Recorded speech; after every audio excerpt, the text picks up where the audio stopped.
దేవుని పరిశుద్ధ నామమునకు మహిమ కలుగును గాక. కూడి వచ్చిన మీ అందరికీ యేసు ప్రభువారి ఘనమైన నామంలో నా ప్రేమ వందనాలు. పోయిన వారము నేను అబ్రహాము ఇస్సాకుల యొక్క ఉదంతములో నేను విధేయత గురించి నా యొక్క వర్తమానాన్ని ప్రారంభించి ఉపోద్ఘాతాన్ని చెప్పి ఉంటున్నాను. కాబట్టి ఆ యొక్క వాక్యాన్ని ఈరోజు మనము కొనసాగించుకొని ముగించుకోవటానికి ప్రయత్నం చేద్దాం. రండి అందరం కలిసి ఆదికాండము 22వ అధ్యాయానికి వద్దాం. ఆదికాండము 22వ అధ్యాయము 15 నుంచి 18 వరకు మరలా అందరం కలిసి చదువుకుంటాం. ఆదికాండము 22వ అధ్యాయము 15 నుంచి 18 వరకు. యెహోవా దూత రెండవ మారు పరలోకము నుండి అబ్రహామును పిలిచి ఇట్లనెను, నీకు ఒక్కడై ఉన్న నీ కుమారుని వెనక తీయక ఈ కార్యము చేసినందున నేను నిన్ను ఆశీర్వదించి ఆకాశ నక్షత్రముల వలెను సముద్ర తీరమందలి ఇసుక వలెను నీ సంతానమును నిశ్చయముగా విస్తరింపజేసేదను. నీ సంతతి వారు తమ శత్రువుల గవిని స్వాధీనపరుచుకుందురు. మరియు నీవు నా మాట వినినందున భూలోకములోని జనములన్నీ నీ సంతానము వలన ఆశీర్వదించబడును. నా తోడని ప్రమాణము చేసి ఉన్నానని యెహోవా సెలవిచ్చెనను. ప్రార్థన చేసుకుందాం. అందరు దయచేసి స్థలంలో ఉంచండి. దేవుడు మనందరితో మాట్లాడున్నట్లు మనం ప్రభువుని సహాయం చేయమని అడుగుదాం. మహాగణుడా, మహోన్నతుడా, పరిశుద్ధుడా, మమ్మల్ని ఎంతగానో ప్రేమిస్తున్న మా ప్రియమైన పరలోకపు తండ్రి, మా నాయన, మా ప్రభువా, గొప్ప దేవా, గొప్ప తండ్రి, నాయన నీ పాదముల దగ్గర మేము నాయన కూర్చొని ఉంటున్నాం. నీ వాక్యాన్ని నాయన మాకు వివరించి పంచమని ప్రార్థన చేస్తూ ఉంటున్నాం. తండ్రి నాయన, అల్పుడు, అయోగ్యుడు, నీ పాదదాసుడు, చాలా పెద్ద అపరాధి నాయన, నీ పక్షాన్ని నిలవబడుతుంటుండగా కనికరించు, క్షమించు నాయన, అభిషేకించి నాయన నీ నోటికి బూరగా వాడుకొనమని ప్రార్థన చేస్తూ ఉంటున్నాం. తండ్రి నాయన, ప్రభు నాయన, మేమందరము నాయన నీ వాక్యాన్ని విని నూతన మనస్సుతో, నూతన హృదయముతో నాయన, నూతన విధేయతతో నీ ఆశీర్వాదాలు పొందుకోవటానికి నాయన నీ కృపను మీరు మాకు దయచేయమని ప్రార్థన చేస్తూ ఉంటున్నాం. తండ్రి ప్రభు, వచ్చిన బిడ్డలందరితో మీరే మాట్లాడండి నాయన. ప్రతి విధమైన ఆటంకాన్ని, అభ్యంతరాన్ని యేసు నామములో బంధిస్తుంటున్నాం. మేమందరము నాయన ఏకాగ్రతతో నీ పాదముల దగ్గర కూర్చొని ప్రభు నాయన నీ మాటలు విని నాయన మా జీవితాలను నాయన ప్రభు నాయన ఆశీర్వాదమయము చేసుకోవటానికి నీ కృపను మీరు మాకు దయచేయమని నాయన మమ్మల్ందరము నాయన మేమందరము నాయన మమ్మును మేము నీ పాదములపై పడవేసుకుంటూ మీరే మమ్మను దీవించుమని యేసుక్రీస్తు అనే శక్తిగల నామములోనే ఈ ప్రార్థన మనవులన్నీ అడిగి పొందుకొని ఉన్నాము మా ప్రియ పరమ తండ్రి, ఆమేన్. ప్రభునందు ప్రియమైన దేవుని బిడ్డలారా, ఈ యొక్క ఆదికాండము 22వ అధ్యాయములో అబ్రహాము ఇస్సాకుని బలి ఇచ్చే ఈ యొక్క సంఘటన మనలో చాలామందికి తెలుసు. పోయిన వారము నేను చాలా విషయాలు బోధించి ఉంటున్నాను. ఈ యొక్క వారము అబ్రహాము విధేయతలోని ఒక 7-8 సత్యాలు నేను మీకు బోధిస్తానని కూడా జ్ఞాపకం చేశాను. పోయిన వారము నేను ప్రాముఖ్యంగా అబ్రహాము విధేయత గురించి చెప్తూ ఇంట్రడక్షన్గా ఏం చెప్పానంటే, ఇస్సాకు యేసు ప్రభుకి ముంగుర్తుగా ఉన్నాడని చెప్పాను కదా. అబ్రహాము ఏ విధంగా తన ఒక్కగానొక్క కుమారుణ్ణి బలి ఇవ్వటానికి వెనుకదీయకుండా ముందుకు వెళ్ళాడో, అదేవిధంగా తండ్రి అయిన దేవుడు తన ప్రియ కుమారుణ్ణి బలి ఇవ్వటానికి సిద్ధపడ్డాడు. కానీ ఇస్సాకు బలి అర్పించేటప్పుడు ఆ చివరి క్షణంలో దేవుడు అడ్డు తగిలి ఇస్సాకు వధించబడకుండా తప్పిస్తాడు. కానీ యేసు ప్రభువుకు ఆ విధంగా అడ్డొచ్చిన వాళ్ళు ఎవరు లేరు. ఆయన వధించబడుట ద్వారా, ఆయన కలువరి శిలువలో మరణించుట ద్వారా మనకందరికీ పరలోకము, నిత్య జీవము అనుగ్రహించబడ్డది కదా. సో ఈ విధంగా ఇస్సాకు యేసు ప్రభుకి ముంగుర్తుగా ఉంటున్నాడు. అబ్రహాము యొక్క ప్రేమ తండ్రి అయిన ప్రేమకు జ్ఞాపకంగా ఉంటుంది. ఇంకా ఇస్సాకు బదులుగా గొర్రెపిల్ల వధించబడినట్లు మనం చూస్తాం. చివరి నిమిషములో ఆ యొక్క అబ్రహాము తన కత్తిని పైకెత్తి ఇస్సాకు గొంతు మీదకి తెస్తున్నప్పుడు దేవుడు అబ్రహామా అబ్రహామా అని పిలిచి ఇస్సాకును బలించాల్సిన అవసరం లేదు, అక్కడ ఒక పొట్టేలు ఉన్నది, పొట్టేలుని ఇవ్వమని ఒక సబ్స్టిట్యూట్గా ఇస్తాడు. ఇస్సాకుకు మారుగా పొట్టేలు ఇవ్వబడుతుంది. అదేవిధంగా మనకు మారుగా, మనకి బదులుగా మన స్థానములో యేసు ప్రభు వారు కలువరి శిలువలో మరణించాడు. రోమీలకు రాసిన పత్రిక 5వ అధ్యాయం 5 నుంచి 10 వచనాల్లో మనం అక్కడ గమనిస్తే, మనం ఇంకనూ బలహీనులమై ఉండగా, మనం ఇంకనూ పాపులమై ఉండగా, మనం ఇంకనూ శత్రువులమై ఉండగా, మనం ఇంకనూ భక్తిహీనులమై ఉండగా యేసు ప్రభు మన కొరకు చనిపోయాడు అంటాడు. అంటే దాని అర్థం ఏంటంటే, మనము కంప్లీట్గా పాపులము. నీ అంతటా నీవు నీ పాపాన్ని పోగొట్టుకోలేవు.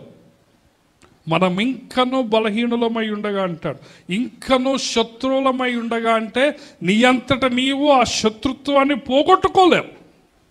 అటువంటి సమయంలో నీకు బదులుగా ఎవరు ప్రాయశ్చిత్తం చేశారు? ఎవరు చేశారు చెప్పండి? యేసయ్య. ప్రియమైన దేవుని బిడ్డలారా, మనంతటా మనము పాపాన్ని పోగొట్టుకోలేనప్పుడు మన స్థానాన్ని ప్రభువు తీసుకొని మనకు బదులుగా మరణించారు. ఇంకొక విషయం, ప్రాముఖ్యమైన విషయం నేను ఏమి జ్ఞాపకం చేశానంటే, ఇస్సాకు ఎక్కడ బలిగా అర్పించడానికి పిలువబడ్డాడు, అదే పర్వతాల మీద, అదే మోరియా పర్వతాల మీద యేసు ప్రభువు కూడా బలి ఇవ్వబడ్డాడు. అదే స్థానంలో కదా. నీకు చూపించబోయే ఒక పర్వతములలో దేవుడు ఏమంటాడంటే, అక్కడ ఇస్సాకును బలి ఇవ్వమంటాడు. అదే ప్లేస్లో, అదే యెరూషలేము ప్రాంతంలో, అదే గొల్గొతా కొండ మీద, అదే కల్వరి కొండ మీద యేసయ్య నీ కోసం బలిగా అర్పించబడ్డాడు. కాబట్టి ఈ అబ్రహాము ఇస్సాకును బలి అర్పించే ఈ 22వ అధ్యాయంలోని ఈ యొక్క సత్యము, ఈ యొక్క సంఘటన క్రైస్తవ జీవితానికి చాలా ప్రాముఖ్యమైనది. నేను ఇంకొక మాట పోయిన వారం ఏమని జ్ఞాపకం చేశానంటే, దేవుడు నరబలిని అసహించుకుంటాడు అని కూడా నేను మీకు జ్ఞాపకం చేశాను. ఈ ఒక్క విషయంలో తప్ప ఎక్కడా కూడా దేవుడు నరబలిని కోరలేదు. కానీ ఆ రోజుల్లో చాలామంది ఇశ్రాయేలు దేశానికి చుట్టుపక్కల ఉన్న దేశాలు, ఆ ప్రజలు చాలామంది తమ పిల్లలను ఆ విగ్రహాలకు ఆహారముగా ఇచ్చేవారు. ఆ దేవతలకు, దేవుళ్లకు తమ పిల్లలను వాళ్ళు బలి ఇచ్చేవాళ్ళు. మొలేక్ దేవతకు ఆ విధంగా ఇచ్చేవాళ్ళని, బయలు దేవతకు ఆ విధంగా ఇచ్చేవాళ్ళని నేను పోయినసారి రెఫరెన్స్ చూపించాను కదా. మరొక విషయం నేను పోయిన వారం ఏమి వివరించానంటే, దేవుడు హృదయములను పరిశోధించువాడు అని చెప్పాను. Hallelujah. God test the hearts. దేవుడు హృదయాలను పరిశోధించేవాడు.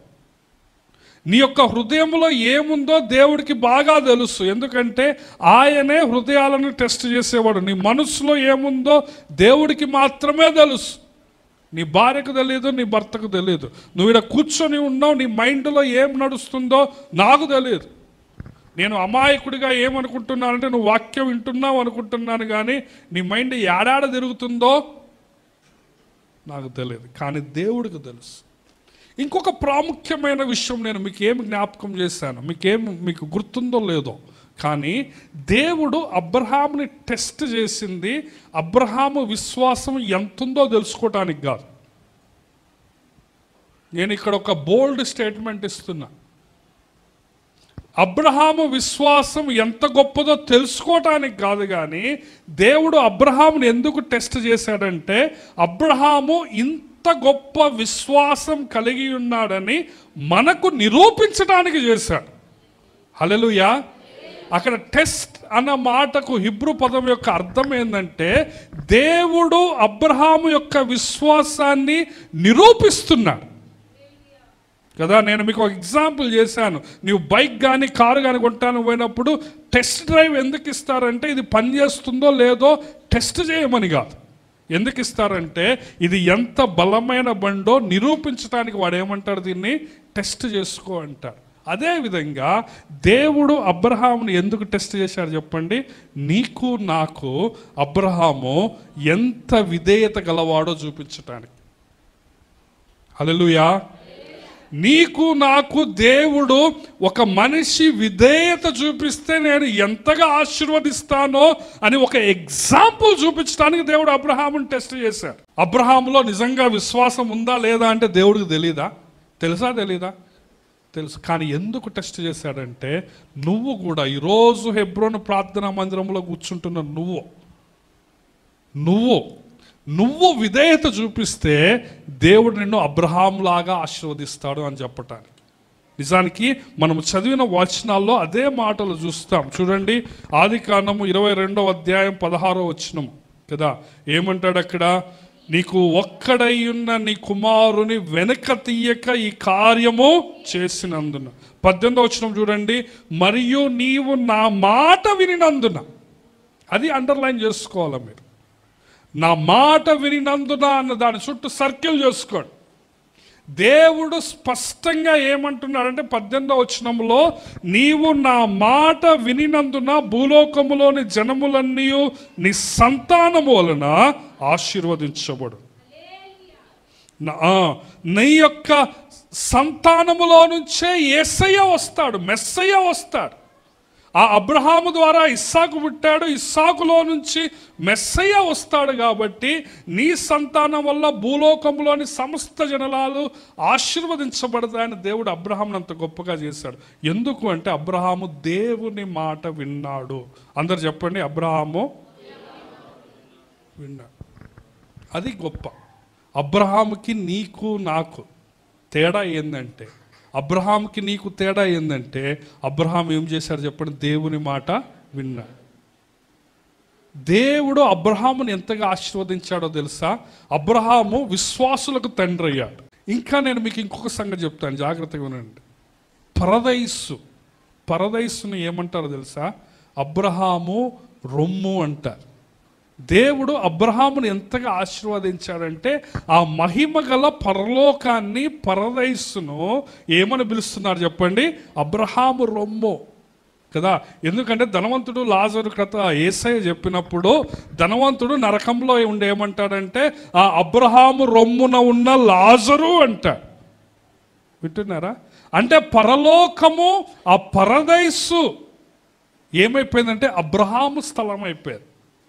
చూసారా? ఒక మనిషి దేవుని మాట వింటే దేవుడు అతన్ని ఎంత గొప్పగా ఆశీర్వదిస్తాడో మీకు అర్థం కావాలి. శాశ్వతముగా ఆ మహిమ గల పరలోకపు పరదైసు అబ్రహాము యొక్క స్థలంగా మార్చబడ్డది. హల్లెలూయా. ప్రియమైన దేవుని బిడ్డలారా, ఒక మనిషి దేవుని మాట వింటే దేవుడు ఎంతగా ఆశీర్వదిస్తాడో మీకు అర్థం కావాలి.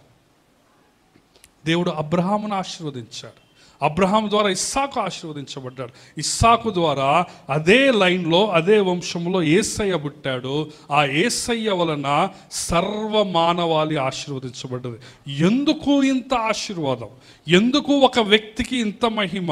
ఎందుకు ఈ రోజున విశ్వాసులందరూ అబ్రహాము పిల్లలు అని పిలువబడుతున్నారంటే దానికి ఒకే ఒక్క కారణం ఏంటంటే, అబ్రహాము దేవుని మాట విన్నాడు. చెప్పండి, అబ్రహాము దేవుని మాట విన్నాడు. ఈ రోజున నీవు కూడా దేవుని మాట వింటే, తన ఎడల యథార్థ హృదయము గలవాన్ని బలపరచుటకై యెహోవా కనుదృష్టి లోకమంతటా సంచారం చేయొచ్చు.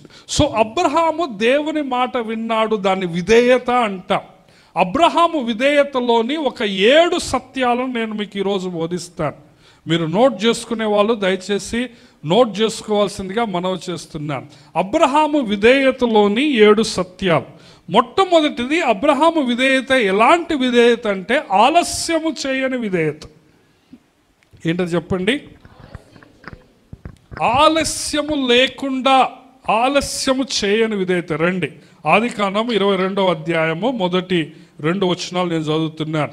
ఆదికాండము 22 మొదటి 2 వచనాలు. ఆ సంగతులు జరిగిన తర్వాత దేవుడు అబ్రహామును పరిశోధించాడు.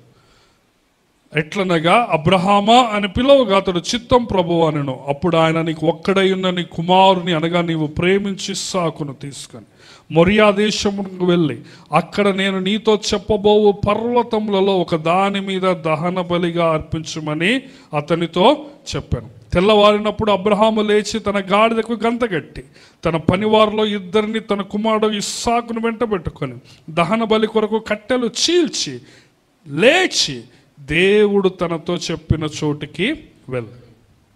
అబ్రహాము విధేయతలో ఏమి లేదు చెప్పండి? ఆలస్యం. ఇక్కడ ప్రేమ అన్న మాట బైబిల్లో మొట్టమొదటిసారి కనపడతా ఉంటుంది. ఆదికాండం 22వ అధ్యాయంలో దేవుడు అబ్రహాముతో ఏమంటాడంటే, నీవు ప్రేమించే నీ కుమారుడైన ఇస్సాకును తీసుకో. ఒకగానొక్క కుమారుడు, ఇంతకుముందు ఒక కుమారుడు ఉన్నాడు ఇష్మాయేలు, కానీ అతడు నిబంధనలోని కుమారుడు కాదు అని చెప్పాడు. అబ్రహాము అతన్ని కూడా ఎంతగానో ప్రేమించాడు, కానీ దేవుడు ఏమన్నాడంటే ఆ కొడుకును కూడా పంపించే అన్నాడు. అబ్రహాము మారు మాట్లాడకుండా ఆ కొడుకును పంపించి వేస్తాడు. ఇప్పుడు దేవుడు అబ్రహాంతో ఏమంటున్నాడంటే, ఇప్పుడు నీకు ఒకడే ఒక కొడుకు ఉన్నాడు, ఆ కొడుకు అంటే నీకు ఎంతో ప్రేమ, కాబట్టి ఆ కొడుకును ఏం చేయాలంటున్నాడంటే బలి అర్పించాలి అంట. ఏం చేయాలంటే చెప్పండి, బలి అర్పించాలి. ఇక్కడ మనం గమనిస్తే అబ్రహాము ఏమాత్రము ఆలస్యం చేసినట్లు మనం చూడం. అబ్రహాం అనలే, నాకు దేవా నాకు కొన్ని రోజులు ఇవ్వు. యెఫ్తా అంటాడు బైబిల్లో, నా బిడ్డను బలి అర్పించడానికి కొన్ని రోజులు నాకు విలపించటానికి సమయం ఇవ్వు అంటాడు. ఆ విధంగా అబ్రహాము ఏం అడగలేదు, నేను కొన్ని రోజులు ఏడవాలి అనలేదు. దేవుడు చెప్పిన వెంటనే కట్టెలు చీల్చడానికి పోయాడు అబ్రహాం, అంతే. దేవుడు చెప్పిన వెంటనే నిప్పును తయారు చేస్తున్నాడు. మనకి ఈ రోజుల్లో నిప్పును తయారు చేయడం చిటికలో పని, కానీ ఆ రోజుల్లో అట్లా కాదు. వాళ్ళకి అగ్గిపెట్టెలు, మ్యాచ్ బాక్సులు, లైటర్లు ఏమి లేవు. ఆ రోజుల్లో నిప్పులు తయారు చేయాలా, మంట తయారు చేయాలా, ఆ మంట 3 రోజులు ఉండాలంటే అదొక చాలా పెద్ద పని వాళ్ళకు. కట్టెలు చీల్చడం ఎంత పెద్ద పనో, నిప్పును తయారు చేసి దాన్ని ఒక దివిటీలో పెట్టుకొని అది ఆరిపోకుండా 3 రోజులు ఉండేటట్టు చేసుకొని ఆ విధంగా తీసుకొని పోవటానికి అది కూడా చాలా పెద్ద పని. సో అబ్రహాము ఏమాత్రము ఆలస్యం చేయకుండా అబ్రహాం ఏం చేస్తున్నాడంటే వెంటనే విధేయత చూపిస్తున్నాడు. ఈ రోజున దేవుడు నిన్ను ఏదన్నా అడిగినప్పుడు నువ్వు నాంచుతావు దాన్ని. నువ్వెందుకు ఆశీర్వదించబడటం లేదో తెలుసా? నువ్వేం చేస్తావంటే వెంటనే విధేయత చూపించావు, దాన్ని నానబెడతావు. నువ్వు ఇంకొన్ని రోజులు అంటావు, తర్వాత చూసుకుందాంలే అంటావు. అబ్రహాం చూడండి ఏం చేస్తున్నాడు, వెంటనే విధేయత చూస్తున్నాడు. బైబిల్ గ్రంథంలో అయితే బిలాం అనే ఒక ప్రవక్త ఉంటాడు. దేవుడు అతన్ని పోవద్దు అంటే అయినప్పటికీ ప్రార్థన చేస్తూ ఉంటాడు, పోవాలా వద్దా. అంత దుర్మార్గుడు. ఇశ్రాయేలీలను శపించటానికి బాలాకు రాజు డబ్బులు పట్టుకొని వచ్చినప్పుడు దేవుడు క్లియర్గా ఏమని చెప్తాడంటే పోవద్దురా అంటాడు. నేను పోనని చెప్తాడు. మళ్ళీ వాళ్ళు డబ్బులు ఎక్కువ తీసుకురాగానే మళ్ళీ ప్రార్థన చేస్తాడు. అంటే దాని అర్థం ఏంటంటే వెంటనే విధేయత చూపించటము ఆ బిలాముకి ఇష్టం లేదు. ఇంకొక ప్రవక్త ఉన్నాడు బైబిల్ గ్రంథంలో, యోనా వెంటనే విధేయత చూపించే స్వభావం యోనాలో ఉండదు.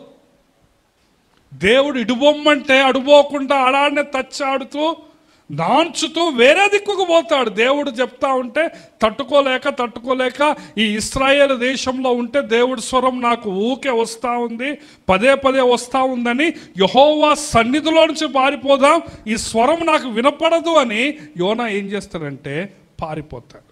దేవుని మాట వినబడని చోటికి పోతాడు. ప్రియమైన దేవుని బిడ్డలారా, అబ్రహాం అట్లా పారిపోలే. నీకు అబ్రహాముకు తేడా ఏంది చెప్పండి? అబ్రహాం విధేయత ఎట్లాంటి విధేయత చెప్పండి? ఆలస్యం లేదు. చూడండి 119వ కీర్తన 60వ వచనం, దయచేసి చదవండి. 119, 60వ వచనం. ఆజ్ఞలకు నేను విధేయత చూపించటానికి జాగు చేయక త్వరపడితిని అంటున్నాడు. హల్లెలూయా. నాకెళ్ళి చూడాలి. దేవునికి విధేయత చూపించాలంటే నువ్వేం చేయాలంటే జాగు చేయొద్దు. ఎందుకంటే నీకు ఆజ్ఞ ఇచ్చేది, నిన్ను మాట వినమని చెప్పేది ఎవరో మనిషి కాదు, మీ నాన్న కాదు, మీ అమ్మ కాదు, మీ స్కూల్లో సారు కాదు. నీకు ఈ ఆజ్ఞలు ఇచ్చేది ఎవరు చెప్పండి? దేవుడు. కాబట్టి నువ్వు జాగు చేసి 2 రోజుల తర్వాత చూద్దాం, 3 రోజుల తర్వాత చూద్దాం అనుకుంటే ఏమవుతుందంటే నువ్వు ఆశీర్వాదాలు పోగొట్టుకుంటావు, శాపాన్ని కొని తెచ్చుకుంటావు. ప్రియమైన దేవుని బిడ్డలారా, నీవు దేవుడు నిన్ను ఈ లోకంలో ఎందుకు ఉంచాడంటే నీవు దేవుణ్ణి మహిమపరచటానికి. అవునా కదా? ఈ లోకంలో నీవు ఎందుకు ఉన్నావంటే నువ్వు దేవుణ్ణి మహిమపరచాలి. దేవుణ్ణి ఏ విధంగా నీవు మహిమపరుస్తావంటే విధేయత చూపించడం ద్వారా మహిమపరుస్తావు. అవునా కాదండి? చూడండి, యోహాను రాసిన సువార్త 17వ అధ్యాయం 4వ వచనం. సో దేవుడు యేసయ్య తండ్రితో ఏమంటున్నాడంటే, ఈ యోహాను సువార్త 17వ అధ్యాయం మొత్తము ప్రార్థన విజ్ఞాపన ఉంటుంది కదా. ఈ అధ్యాయంలో మొత్తము యేసయ్య చేసిన విజ్ఞాపన ఉంటుంది. ఆ విజ్ఞాపనలో యేసయ్య ఏమంటాడంటే, చేయుటకు నీవు నాకు ఇచ్చిన పని నేను సంపూర్ణముగా నెరవేర్చి భూమి మీద నిన్ను మహిమపరచితిని అంటున్నాడు. హల్లెలూయా. అంటే నీవు దేవుణ్ణి మహిమపరచాలంటే నీ దగ్గర ఉన్న ఒకే ఒక్క మార్గం ఏంటంటే విధేయత మార్గం. ఏమా వింటున్నారా? ఏ మార్గం చెప్పండి? యేసయ్య దేవాతి దేవుడు ఏమంటున్నాడంటే, నువ్వు నాకు ఏ పని ఇచ్చావో ఆ పని అంతటికి నేను విధేయత చూపించాను, ఆ పని అంతటిని చేశాను, దాని ద్వారా నిన్ను మహిమపరిచాను అంటున్నాడు. హల్లెలూయా. నీవు దేవునికి విధేయత చూపిస్తే నీ జీవితం ద్వారా దేవునికి మహిమ వస్తుంది. ఆపోజిట్ చెప్పండి, నీవు దేవునికి విధేయత చూపించకపోతే నీ జీవితం ద్వారా దేవునికి ఏమొస్తుంది? మహిమకు ఆపోజిట్ ఏంటది? అవమానం వస్తుంది. నీవు విధేయత చూపిస్తే నీ జీవితం ద్వారా దేవునికి ఏమొస్తుంది? మహిమ వస్తుంది. నీవు విధేయత చూపించకపోతే నీ జీవితం ద్వారా దేవునికి ఏమొస్తుంది? అవమానం వస్తుంది. ఇది మీ మనస్సులో రాసి పెట్టుకోండి, మీ నోట్స్లో రాసుకోండి. నీవు విధేయత చూపించకుండా నానబెట్టినవు అనుకో బిడ్డ, నీ జీవితం ద్వారా దేవునికి ఏమొస్తుంది? అవమానం వస్తుంది. కాబట్టి దేవుడు నీకు ఈ యొక్క అబ్రహాము విధేయత నుంచి ఏమి జ్ఞాపకం చేస్తున్నాడంటే, నీవు వెంటనే విధేయత చూపించా. నువ్వు అనుకోవచ్చు, అన్నా అబ్రహాముతో దేవుడు మాట్లాడిండు కాబట్టి విధేయత చూపించిండు, నాతో ఎప్పుడు మాట్లాడలేదని నువ్వు అనుకోవచ్చు. నీకు తెలియదా ఏం మాట్లాడతా, ఏం చేయాలో చేయకూడదో? ఈ రోజున చాలామంది ఏమనుకుంటున్నారంటే, నాకు బైబుల్ అంతా తెలుసు అని మురిసిపోతున్నారు. కానీ తెలిసిన దానికి నువ్వు ఎంత విధేయత చూపెడుతున్నావు? అబ్రహాముకి ఆ రోజుల్లో దేవుని వాక్యం లేదు కాబట్టి దేవుడు ప్రత్యక్షమే చెప్పాడు. ఈ రోజుల్లో దేవుడు నీతో సేవకుల ద్వారా మాట్లాడతాడు, నీతో పరిస్థితుల ద్వారా మాట్లాడతాడు, ప్రాముఖ్యంగా నీతో తన వాక్యం ద్వారా మాట్లాడుతున్నాడు. అవునా కదా? నీవు దేవుడు నీతో మాట్లాడినప్పుడు నువ్వు ఎంత శాతం విధేయత చూపిస్తున్నావు? దేవుని చిత్తం నీకు తెలుసా తెలీదా నీ జీవితంలో? రోమాపత్రికలో ఒక మాట ఉంటుంది, ఏముంటుందో తెలుసా? మనమందరం యేసయ్య ముందు నిలవబడినప్పుడు మనలో వారు నిరుత్తరులైరి అంటాడు. అంటే మన దగ్గర సమాధానం ఏముండదట. ఆయన గ్రంథాలు విప్పినప్పుడు ఇది నాకు తెలవదు సార్ అంటానికి ఉండదాడు. వింటున్నారా? ఓ సార్ నాకు ఇది తెలవదు, చెయ్యాలని తెలియదు సార్, లేకపోతే నేను ఎప్పుడో మానేసేటోడిని అని ఉంటాను తెలియదు. నువ్వు ఎవరైనా మందు తాగిన నన్ను అడిగినావు అనుకో, ఏం రా మందు తాగుతున్నావు ఏందిరా అని అడిగినావు అనుకో, ఏమంటాడు? బలవంతంగా తాపించారు అంటాడు, లేకపోతే ఒళ్ళు నొప్పులని తాగుతున్నా అంటాడు. కానీ నాకు తెలవదు సార్ అంటాడు ఎవడన్నా? చెప్పండి, నాకు తెలవదు సార్, తాగొద్దని నాకు తెలవదు సార్ అంటారా? సమాధానం ఉండదు. అంతే. యేసయ్య ముందు ఆయన గ్రంథాలు విప్పినప్పుడు నాకు నిజంగా తెలియదు సార్ నువ్వే దేవుడు అని, లేకపోతే నువ్వే నేను చర్చికి రావాలని నాకు తెలియదు సార్ అని చెప్పడానికి ఉండదు. అక్కడ ఉన్న మాట ఏంటంటే, వారు నిరుత్తరులైరి. ఆయన గ్రంథాలు విప్పినప్పుడు నువ్వు నరకానికి బోరా అంటే నీకు ఆడ నోట్లో మాటలు ఉండదు, మాటలు లేవు, మాట్లాడుకోవటాలు. అర్థమవుతుందా? దేవుడు తన చిత్తాన్ని నీకు తెలియజేశాడు. ఈ రోజున చాలామంది ఆ వాక్యం వినాలా, ఆ వీడియోలు వినాలా, ఈ వీడియోలు వినాలా, ఆ చర్చికి పోవాలా, ఆ మీటింగులు పోవాలని చాలామంది నాలెడ్జ్ పెంచుకుంటున్నారు. కానీ అది కాదు ఆత్మీయత అంటే. ఆత్మీయత అంటే నీకు ఎంత తెలుసు అన్నది కాదు. నీకు తెలిసిన దాంట్లో కొంచెము తెలిసినా కానీ అది పూర్తిగా నువ్వేం చేయాలా? విధేయత చూపించాలా, చెప్పాలా, నాకెళ్ళి చూడాలా. నీకు ఎంత తెలిసిందన్నది కాదు పాయింట్. ఈడ తెలిసిన దానికి నువ్వేం చేయాలి చెప్పండి? అప్పుడే ఆశీర్వాదం, లేకపోతే ఏంటంటే శాపం. వింటున్నారా? దేవుని చిత్తము నీకు తెలిసినప్పుడు నీవు దేవునికి విధేయత చూపించాలి. దేవుడు తన వాక్యము ద్వారా నీతో మాట్లాడతాడు కదా. దేవుడు వ్యభిచారం చేయకూడదని చెప్పాడు, నువ్వు వెంటనే లోబడాలి అంతే. ఆయన ఇచ్చిన ప్రతి ఆజ్ఞకు నువ్వు నాంచకూడదు. వెంటనే అబ్రహాములాగా ఆలస్యం చేయకుండా నీవు లోబడాలి. దేవుడు తన పరిశుద్ధాత్మ ద్వారా నీతో మాట్లాడతాడు. అవునా కదా? నాకు తెలియదు సార్ వ్యభిచారం చేయకూడదని అంటే కుదురుతుంది ఆడ? అసలు నీకు నోట్లో వాయిస్ ఉండదు మెయిన్ ఆడ. ఎందుకంటే నీకు క్లియర్గా చెప్తాడు, ఆడు చూపెడతాడు దేవుడు. అది కూడా అప్పుడు ఆ పలానా టైంలో నేను నీకు చెప్పినరా, తెలియదని ఎట్లా అంటావురా అంట. ఏ విషయమైనా పరిశుద్ధాత్మ దేవుడు నీతో మాట్లాడతాడు. కాబట్టి నీవు నాకు తెలియదు అని చెప్పడానికి లేదు. నీకు తెలిసిందల్లా నువ్వేం చేయాలి చెప్పండి? విధేయత. కాబట్టి ఆలస్యం చేయకూడదు. ఇన్ని రోజులు ఆలస్యం చేసింది చాలు. వింటున్నారా? దేవునికి విధేయత చూపించకుండా నీ దురభిమాన పాపములో, రహస్య పాపములో నీవు ఆలస్యం చేసి నీ మీదికి నీవు ఉగ్రత సమకూర్చుకున్నది చాలు. రోమా 2:5 ఏమంటారంటే ఉగ్రతనట్ట నీవు సమకూర్చుకుంటున్నావంట, పైలప్ చేసుకుంటున్నావు. వడ్డీకి వడ్డీ పెరుగుతుంది చూశారు, అక్యుములేట్ అవుతుంది చూశారు, అట్లా ఉగ్రత నువ్వు సమకూర్చుకుంటున్నావు. ఇంకా చాలు. దేవుడు ఏమంటున్నాడంటే వెంటనే విధేయత చూపు అంటున్నాడు. అబ్రహాము ఎందుకు ఆశీర్వదించబడ్డాడు చెప్పండి? మొదటిది ఏంటిది? ఆలస్యం లేని విధేయత. రెండవ సత్యము, అబ్రహాము విధేయతలోని రెండవ సత్యం ఏంటంటే అబ్రహాము ఇష్టపూర్వకంగా విధేయత చూపించాడు. మొదటిది ఏంటో చెప్పండి? ఆలస్యం చేయకపోవటం మాత్రమే కాదు, కానీ ఎట్లా విధేయత చూపించాడంటే అబ్రహాము ఇష్టపూర్వకంగా చూపించాడు. మనం చదివిన వచనాల్లో తెల్లవారినప్పుడే లేచాడు. బలవంతంగా విధేయత చూపించడం లేదండి అబ్రహాం. మీకు తెలుసో తెలియదో, బలవంతంగా, కష్టంగా, కన్నీటితో, ఏడ్చుకుంటా, దేవుడితో బేరం ఆడుకుంటా, దేవుడితో వాదించుకుంటా, దేవుడితో క్వశ్చన్లు వేసుకుంటా విధేయత చూపించటంలే. అబ్రహాం ఏమైనా క్వశ్చన్లు అడిగిండా? దేవా నువ్వు ఇస్సాకు ద్వారా నన్ను అభివృద్ధి చేస్తానన్నావు, ఇప్పుడేంది బలి అడుగుతున్నావు? నా భార్య ముసలిది నాయన, నేనైతే దట్టుకుంటా కానీ ఆమె దట్టుకోలేదు, కొంచెం నువ్వు చూడు, కావాలంటే నన్ను చంపేయి, నా కొడుకును వదిలేయి అంటున్నాడా?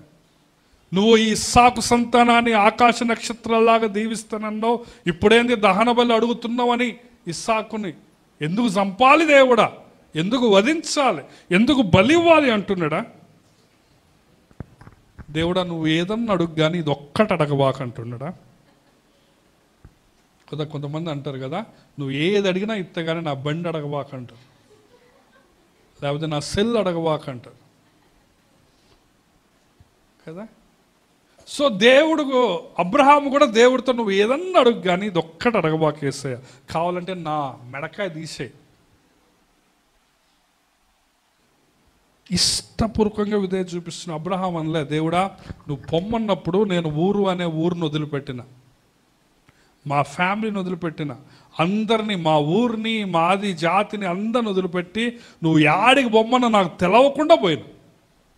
ఇంత చేసిన నీ కోసము ఇట్లాంటి ఆజ్ఞ ఎట్లా అడుగుతున్నావు, నీకు మనసు ఎట్టొచ్చింది అంటున్నాడా? అబ్రహాము మాట విన్న వెంటనే పనిలో పడ్డాడు. అంతే. కట్టెలు చీల్చటము, నిప్పు తయారు చేసుకోవటం, పన్నులను పురమాయించడం, అరే ఎవరు వస్తారా నాతో పాటు ఒక 2 రోజులు ప్రయాణం, గాడిద గంత కట్టడం.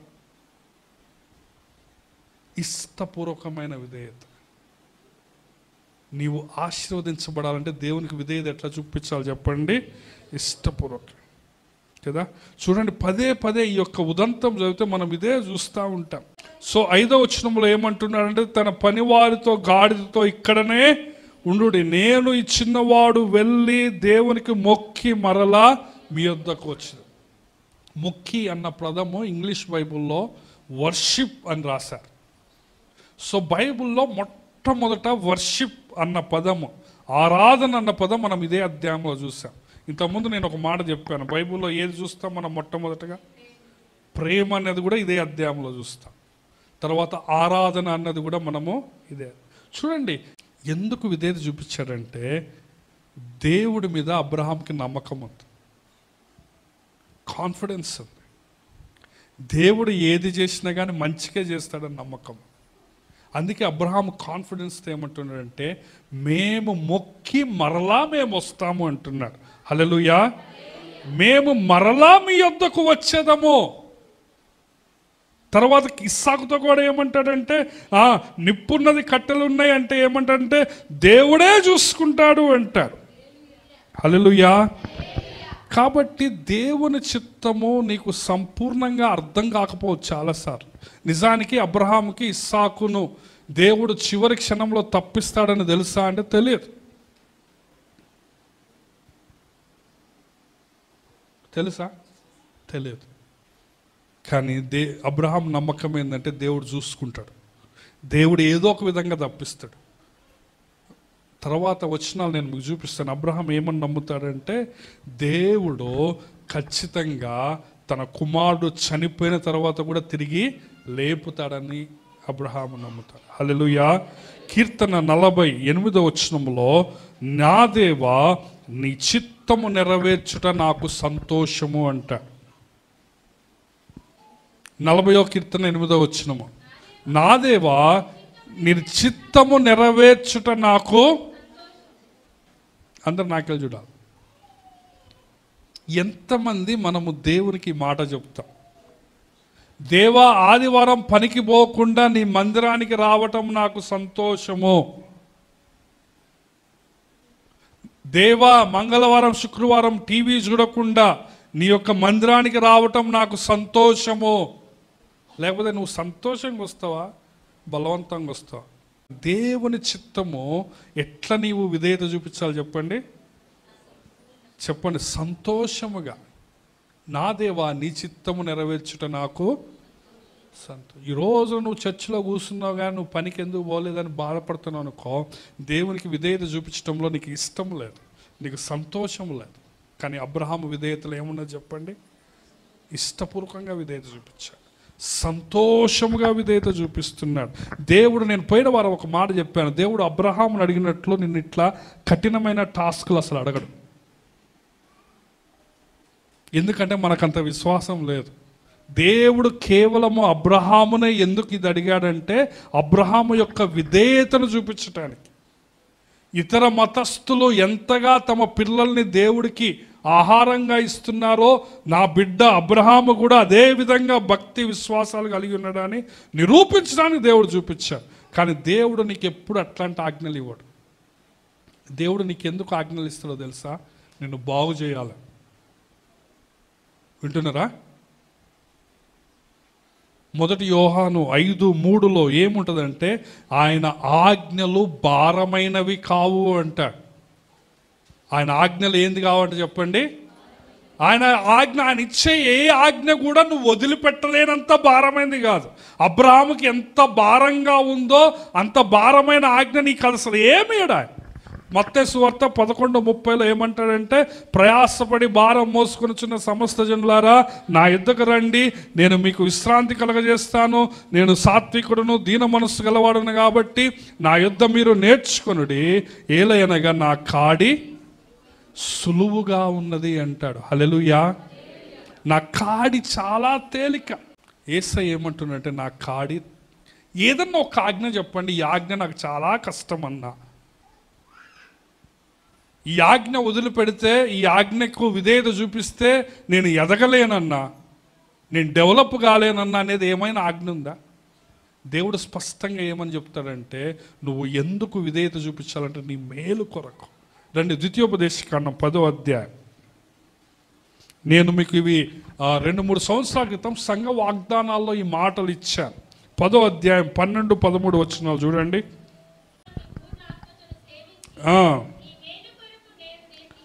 చూడండి, నీ మేలు కొరకు నేడు నేను నీకు ఆజ్ఞాపించు యెహోవా ఆజ్ఞలను కట్టడలను అనుసరించి నడుచుకొందునను మాడగాక నీ దేవుడని యెహోవా మరి నిన్నేం అడుగుతున్నాడు?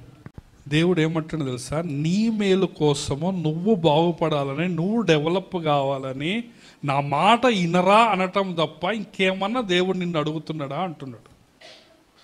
ఇంతకంటే క్లియర్గా ఏం చెప్తారు? బైబిల్లో ఒక మాట ఉంది, మనిషికి ఒక మాట గొడ్డుకోదే. బైబిల్లో ఉందా, బయట ఉంది? అది బైబిల్లో కూడా ఉంది, మీకు తెలుసో తెలియదు. బైబిల్లో ఏమున్నదో తెలుసా? ఇంకా గొడ్డు కంట 100 దెబ్బలట. చూడండి సామెతలు 17:10 చూడండి. సామెతలు 17:10. చూడండి, బుద్ధిహీనుడికి 100 దెబ్బలు పడడం కంటే బుద్ధిమంతుడికి ఒక్క మాట, ఒక్క గద్దింపు. నీకు మైండ్ ఉంటే నీకు దేవుడు ఒక్కసారి మాట చెప్తే నీకు లోతుగా నాటుకుంటుంది. నేను పొద్దున ఇదే చెప్పాను, నువ్వు ఎందుకు ఈ విధంగా అవిధేయత చూపిస్తున్నానంటే నీకు మైండ్ దొబ్బింది, నీలో అవివేకం ఉంది, నీకు బుద్ధి లేదు, నీకు జ్ఞానం లేదు. అడ్డగాడిదవి నువ్వు. ఎట్లాంటి గాడిదవు చెప్పండి నువ్వు?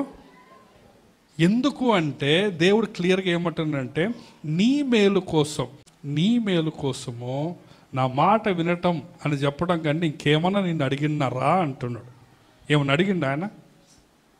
బుద్ధిమంతుడికైతే ఒక గద్దింపు చాలు, కానీ బుద్ధి లేనోడు దేంతో సమానం?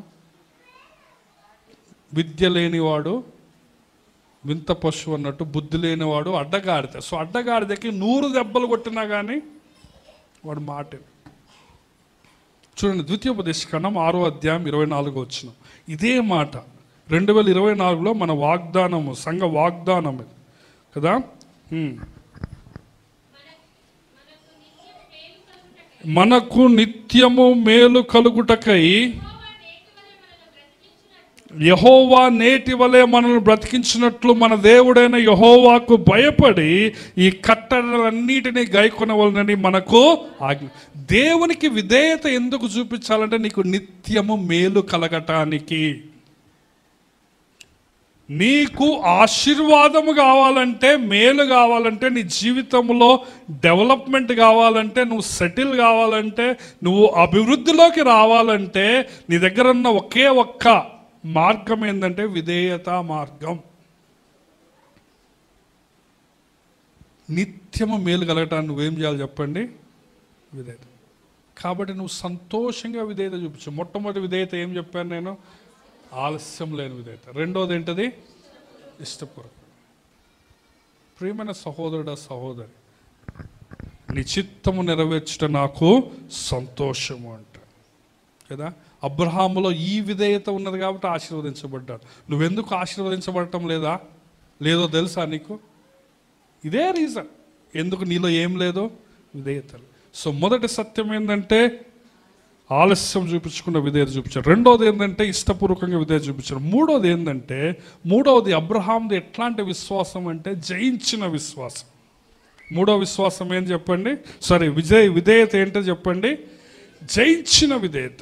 ఆలస్యం చూపని విధేయత మొదటిది, ఇష్టపూర్వకమైన విధేయత రెండోది, మూడోది ఏంటో చెప్పండి? జయించిన విధేయత. అబ్రహాము తన భయాలన్నిటినీ, తన అనుమానాలన్నిటినీ జయించాడా? జయించలేదు.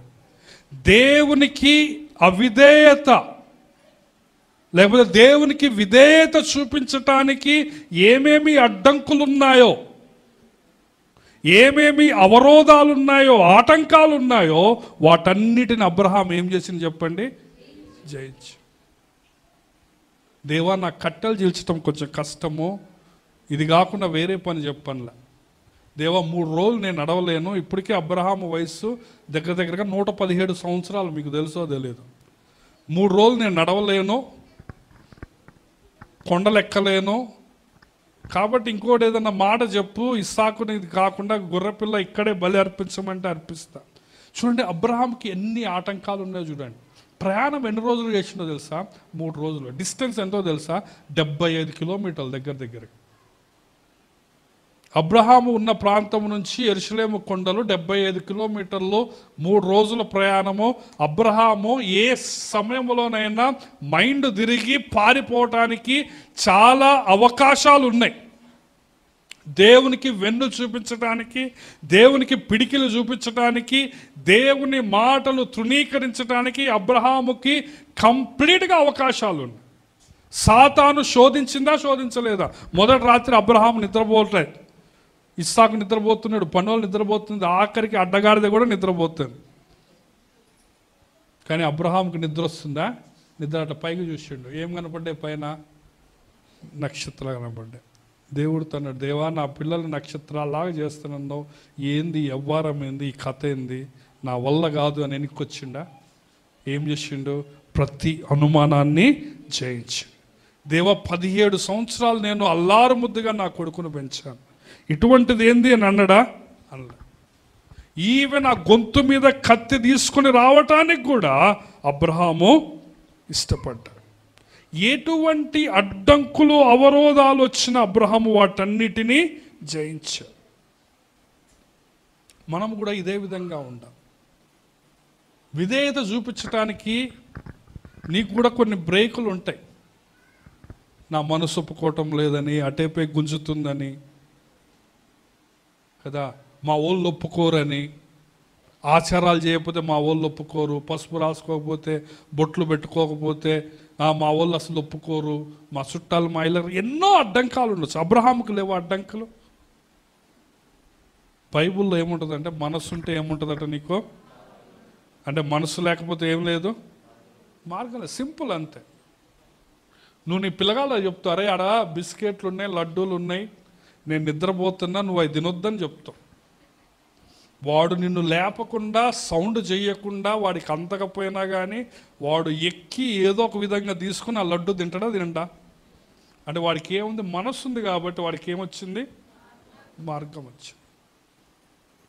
అట్లనే నీవు దేవునికి విధేయత చూపించడానికి నీకు మనస్సు ఉంటే ఏముంటుంది, అదే నీకు మనస్సు లేదనుకో, ముందే నువ్వు లోపల అనుకుంటావు నేను పోంగలోనే రేపటి రోజున ఆ విధేయత చూపించాల్సిందే నువ్వు మనసు అనుకుంటావు. సో నీకు అట్లాంటి మనస్సు లేకపోతే నీకు మార్గం కూడా ఉండదు. As simple as that. చూడాలి, విధేయత చూపించాలంటే నీకేం కావాలి చెప్పండి, మనస్సు ఉండాలి. అప్పుడు ఎన్ని అడ్డంకులు వచ్చినా నువ్వేం చేస్తావు, జయిస్తావు. మనసు లేనోడు ఏం చెప్తాడో తెలుసా, దారిలో సింహం ఉన్నది అంటాడు వాడు. బయటికి చర్చికి రారా అంటే ఏమంటాడు, చూడండి బైబిల్లో ఉన్నాయి మాటలు. సామెతలు 22:13. చర్చికి రారా అంటే ఏమంటాడు వాడు, సామెతలు 22. సోమరి బయట సింహం ఉన్నది అంటాడు. పనికి పోరా అంటే ఏమంటాడు వాడు, అన్న బయట పెద్ద పులు ఉందన్నా, ఎట్టబోతావు అన్నా పనికి అంటాడు. అంటే వీడికి ఏం లేదు, మనసు లేదు. మనస్సు లేకపోవటం వల్ల సింహం ఉంది, పెద్ద పులు ఉంది, ఎండ ఉంది, వర్షం పడుతుంది, ఫంక్షన్ ఉంది, చర్చికి పోను, పంచి సీరియల్ వస్తుంది, పనికి పోవాలా, సోమవారం పనిలో పెట్టుకోరు కదా, రకరకాల వ్యవహారాలు ఎన్ని ఎందుకు వస్తాయి, సింహం ఉంది, పెద్ద పులు ఉంది, ఎందుకంటే మెయిన్ నీకేం లేదు, మనసు లేదు. విధేయత ఎందుకు చూపించడం లేదు, కాళ్ళు తిమ్మిర్లు వస్తాయి, మనసు గుంజిద్ది, ఒళ్ళు గుంజిద్ది, ఇదంతా ఏంటంటే ఇదంతా ఏం చెప్పు, నీకు విధేయత చూపించడానికి ఏం లేదు. ఇశ్రాయేలుని కానాను దేశానికి పొమ్మంటే ఏమన్నారో తెలుసా, అక్కడ అనాకీయులు ఉన్నారన్నారు. ఆ దేశము మనుషుల్ని భక్షించు దేశం అన్నారు. ఎన్ని అడ్డంకులు, ఎన్ని సాకులు చెప్తారో చూడండి. కానీ పౌలు గారు ఏమంటాడంటే ఫిలిప్పీ 4:13, నన్ను బలపరచు వాని యందే నేను సమస్తమును చేయగలను. I can do all things through Christ who strengthens me.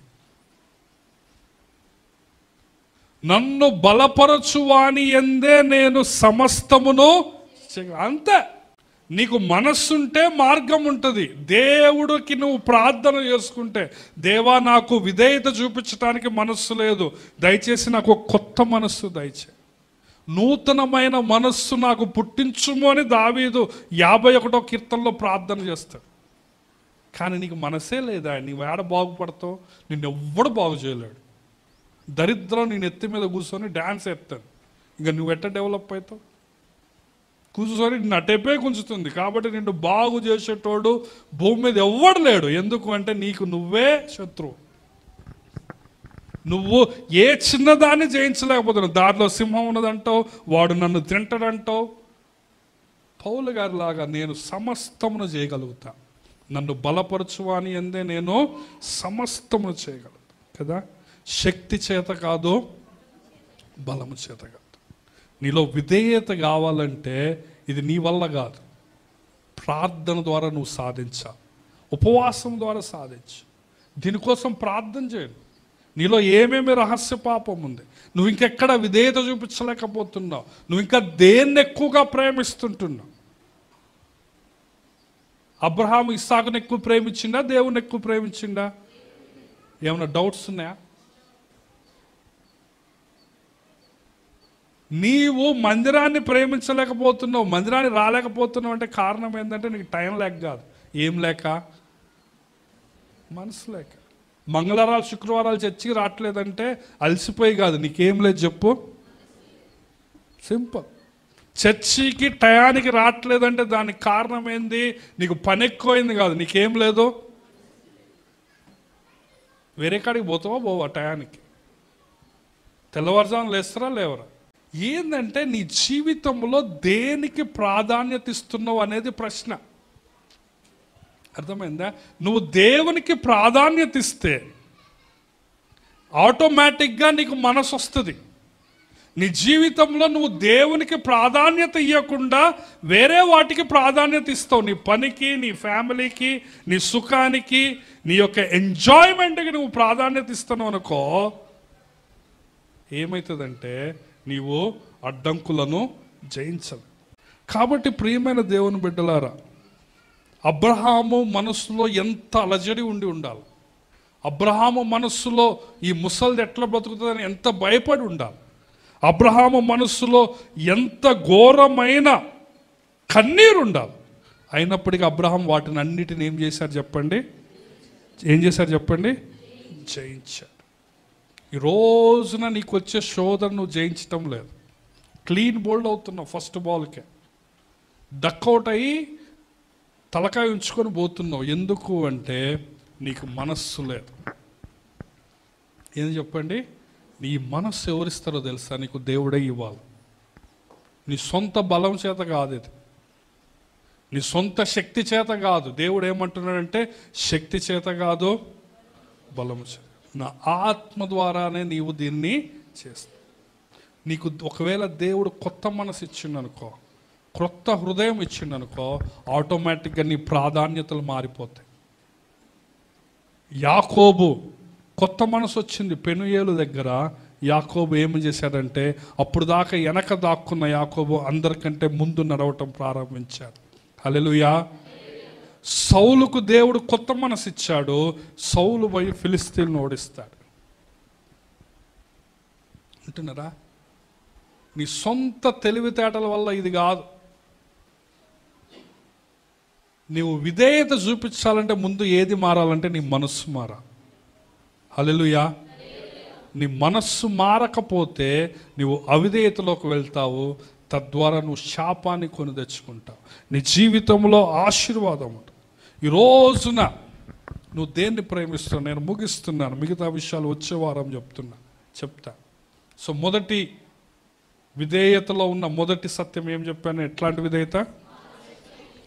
ఆలస్యం చూపని విధేయత. రెండోది ఇష్టపూర్వకమైన విధేయత. మూడోది జయించిన విధేయత. ఈ రోజున దేవునికి విధేయత చూపించటానికి నువ్వు జయిస్తున్నావా లేదా? దేవుడు ఏం చెప్తాడంటే నీకు శోధన వచ్చినప్పుడు నేను తప్పించుకునే మార్గం కూడా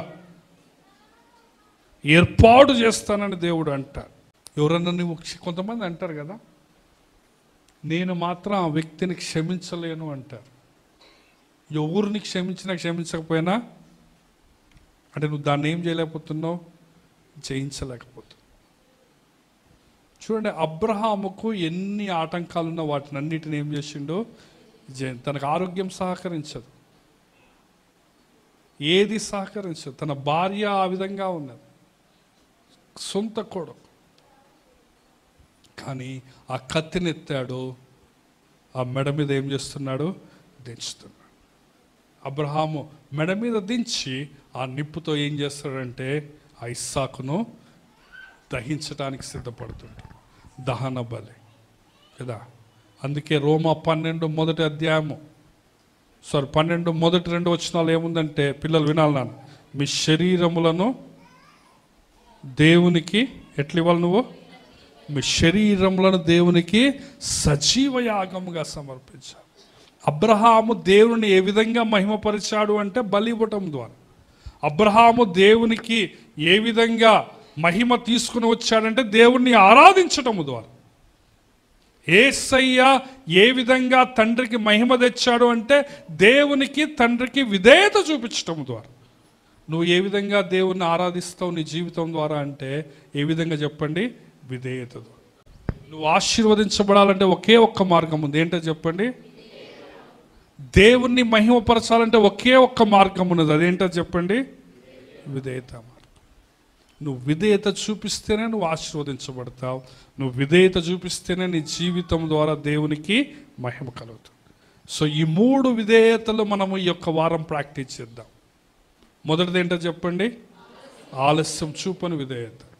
నీకు దేవుని మాట తెలిసినప్పుడు, దేవుని చిత్తం ఇది కాదు అని తెలిసినప్పుడు నువ్వు ఆలస్యం చేయొద్దు. రెండోది ఇష్టపూర్వకం సంతోషంగా మనం విధేయత చూపిద్దాం. మూడోది ఏమైనా ఆటంకాలు ఉంటే, ఏమైనా అభ్యంతరాలు ఉంటే, ఏమైనా శోధనలు ఉంటే వాటిని ఏం చేయాలి? మనము జయించిన రండి అందరం దయచేసి స్థలంలో ఉంచుదాం, కళ్ళు మూసుకుందాం. ఈ రోజున ఏమి బలి ఇవ్వమని దేవుడు నిన్ను అడుగుతున్నాడు? ఒకసారి నీ హృదయంలో పరీక్ష చేసుకో, ఆలోచించు. నువ్వు దేన్ని ప్రేమిస్తున్నావు? నీ జీవితంలో దేవునికి ఇష్టం కానిది ఏది ఉన్నది? అది నువ్వు బలిపీఠం మీద పెట్టు. దేవా, నాకు ఒక కొత్త మనస్సును దయచేయి, విధేయత చూపించే మనస్సును నాకు దయచేయి అని ప్రార్థన చేసుకుని దయచేసి అందరూ ప్రార్థనలో ఉండండి. నువ్వు దేన్ని ప్రేమిస్తున్నావు అది బలిపీఠం మీద పెట్టి కాల్చివేయి. నువ్వు దేనికి విధేయత చూపించకుండా ఆలస్యం చేస్తున్నావు? ఏది నువ్వు బలవంతంగా చేస్తున్నావు? దేని నీవు జయించలేకపోతున్నావు? ఒకసారి జ్ఞాపకం చేసుకో. నీ ప్రాధాన్యత దేనికి ఇస్తున్నావు? నీ సమయంలో ప్రాధాన్యత దేనికి? దేవునికా లేకపోతే శరీరానికా? దేవుని విషయాలకా శరీరమైన విషయాలకా? అబ్రహాము ఎంత గొప్పగా ఆశీర్వదించబడ్డాడు. పరదైసే అబ్రహాము స్థలంగా పిలువబడ్డది. అబ్రహాము ద్వారా, ఇస్సాకు ద్వారానే యేసయ్య ఈ లోకానికి వచ్చారు. అబ్రహాము ద్వారా సమస్త భూజనులు, సమస్త దేశాలు ఆశీర్వదించబడ్డాయి. ఈరోజు నువ్వు నేను కూడా అబ్రహాము గారి ద్వారానే ఆశీర్వదించబడ్డాం. దానికి కారణం ఏంటంటే దేవుడు అబ్రహాంతో ఏమన్నాడంటే, నీవు నా మాట వినినందున అంటున్నాడు. ఈ రోజున దేవుడు ధైర్యంగా నిన్ను చూసి ఆ మాట చెప్పగలుగుతాడా? నువ్వు నా మాట వింటున్నావు, నేను నిన్ను ఆశీర్వదిస్తానని దేవుడు చెప్పగలుగుతాడా? ప్రార్థన చేసుకోండి, దేవునికి క్షమించమని అడుగుదాం. దేవుడు ఎవ్వరికి రుణపడి ఉండడండి. నువ్వు దేవునికి సంపూర్ణంగా మాట వింటే దేవుడు నీకు రుణపడి ఉండడు, దానికి తగ్గ ఆశీర్వాదాలు నీకు ఇస్తాడు. ఆయన ఎవ్వరికీ అచ్చి ఉండే దేవుడు కాదు. కానీ నువ్వెందుకు ఆశీర్వదించబడటం లేదంటే నీ యొక్క బలహీనతలు, నీ యొక్క పాపాలు, నీ యొక్క అవిధేయత, నువ్వు మాట వినకపోవటం వల్లే నువ్వు ఇటువంటి దుస్థితిలో ఉంటున్నావు. కాబట్టి దేవా, నాకు నూతన మనస్సు దయచేయని ప్రార్థన చేసుకున్నా. దేవా, నాకు ఒక నూతన హృదయం దయచే. నాలో ఉన్న బండలాంటి గుండెను తీసివేసింది ఆయన, మాంసపు గుండెను దయచేయండి ఆయన. అవిధేయత మనస్సును తీసివేసి విధేయత మనస్సును దయచేదేవని ప్రార్థన చేసుకుంది. దయగలిగిన తండ్రి, ప్రేమగల ప్రభువా, గొప్ప దేవా, గొప్ప తండ్రి, మా నాయన నీ పాదములకు వందనాలు, స్తుతులు, స్తోత్రాలు చెల్లిస్తుంటున్నాం తండ్రి. మా దేవా, మా ప్రభువా, మా నాయన యేసయ్య నాయన, మేము విధేయతను గురించి నేర్చుకోవటానికి నీవిచ్చిన కృపను బట్టి వందనాలు. అబ్రహాము విధేయతను నాయన మేము చూసి ఉంటున్నాం. అబ్రహాము నాయన ఏమాత్రం ఆలస్యం చూపించకుండా వెంటనే విధేయత చూపించాడు తండ్రి. ప్రభు నాయన సంతోషముగా విధేయత చూపించాడు తండ్రి. తండ్రి ప్రతి ఒక్క ఆటంకాన్ని జయిస్తూ వచ్చాడు తండ్రి. నీకు వందనాలు ప్రభు. మేము కూడా తండ్రి మా శరీరము నాయన లోకం వైపు గుంజుతున్నప్పుడు, పాపం వైపు గుంజుతున్నప్పుడు తండ్రి మేము ఏమాత్రము అవిధేయత చూపించకుండా నీ కృపలో నాయన మేము వర్ధిల్లటానికి, విధేయత చూపించటానికి నాయన నీవే మాకు కావలసిన నూతనమైన మనస్సు, నూతనమైన హృదయాన్ని మీరు దయచేయండి తండ్రి. ప్రభు, మాలో ఉన్న ఆ దుష్ట మనసును తీసివేయండి, అవిధేయతను తీసివేయండి నాయన. మా బలహీనతలన్నీ బలిపీఠం మీద పెట్టి కాల్చి వేస్తుంటుంది తండ్రి. మాకు విధేయత మనస్సు నాయన, నిన్ను మహిమపరిచే మనస్సు నాయన, నీ ఆశీర్వాదాలు పొందుకోవటానికి తగిన జీవితం మీరు మాకు దయచేయమని వాక్యం విన్న ప్రతి బిడ్డను నాయన పేరు పేరు వలసిన దీవించమని ప్రార్థన చేస్తూ ఉంటాం తండ్రి ప్రభా, ఈ వాక్యము నాయన దుష్టుడు ఎత్తుకొని పోకుండా నురంతల ఫలము రావటాన్ని కృపను మీరు దయచేయమని, విన్న వాక్యాన్ని నాయన నీరు కట్టి ఫలింప చేయమని యేసు నామములోనే అడుగుచున్నాము తండ్రి. ఆమేన్, ఆమేన్.